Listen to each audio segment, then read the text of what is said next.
शिरूर तालुक्यातील पिंपरखेड येथे मध्ये गेल्या 15 दिवसात 3 जणांचे बळी गेले आणि आता वनमंत्री या ठिकाणी दाखल होत आहेत। पोलिसांचा मोठा बंदोबस्त आहे। बोंबे कुटुंबियांची आणि इतर 2 कुटुंबियांची भेट वनमंत्री घेणार आहे।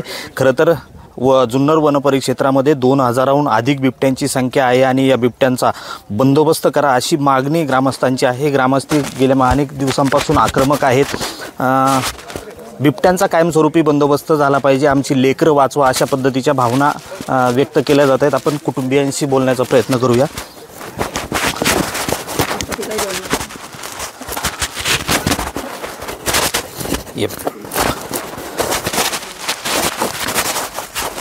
रोहनचे वडील आपल्यासोबत आहेत।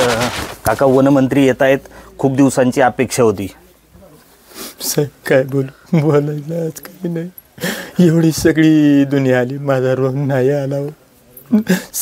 सगळी दुनिया आली पण आमचा रोहन नाही आला। काय बोलायला शब्द।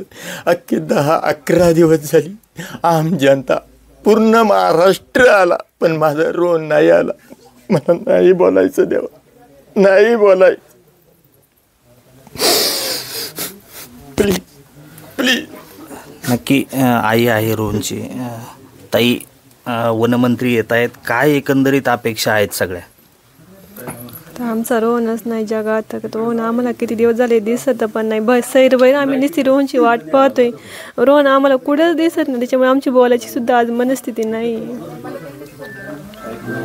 खरं तर बिबट्यांची संख्या वाढते, वनमंत्री येत आहेत, एकंदरीत वन विभागाकडून काय अपेक्षा आहे? आता रोहन गेलाय, पुढच्या काळातल्या अपेक्षा काय? दुसरे रोहन गेले नाही पाहिजे, पण संपूर्ण भारत देशातले बिबट्यामुक्त करा, कारण आज ही वेळ कोणावरच येऊ नये। आज माझा रोहन गेलाय तसं बाकीच्या कोणावरच ही वेळ नाही येऊन द्यावा ही कोणीच। नक्कीच सगळेजण या ठिकाणी आले, मात्र आमचा रोहन या ठिकाणी आलेला नाही अशा भावना कुटुंबीय व्यक्त करतात। पुढच्या काळामध्ये दुसरा रोहन जाऊ नये यासाठी वन विभागाने उपाययोजना करणे अपेक्षित आहे। त्यामुळे वनमंत्री या ठिकाणी येऊन कुटुंबांचं सांत्वन केल्यानंतर पुढच्या काळामध्ये काय आश्वासन देतात आणि बिबट्याचा बंदोबस्त कशा पद्धतीने करतात हे पाहणं महत्त्वाचं ठरणार आहे। व्हिडिओ जर्नलिस्ट सुमित भोसलेसह मी रोहिदास गाडगे, साम टीव्ही न्यूज, जुन्नर, पुणे।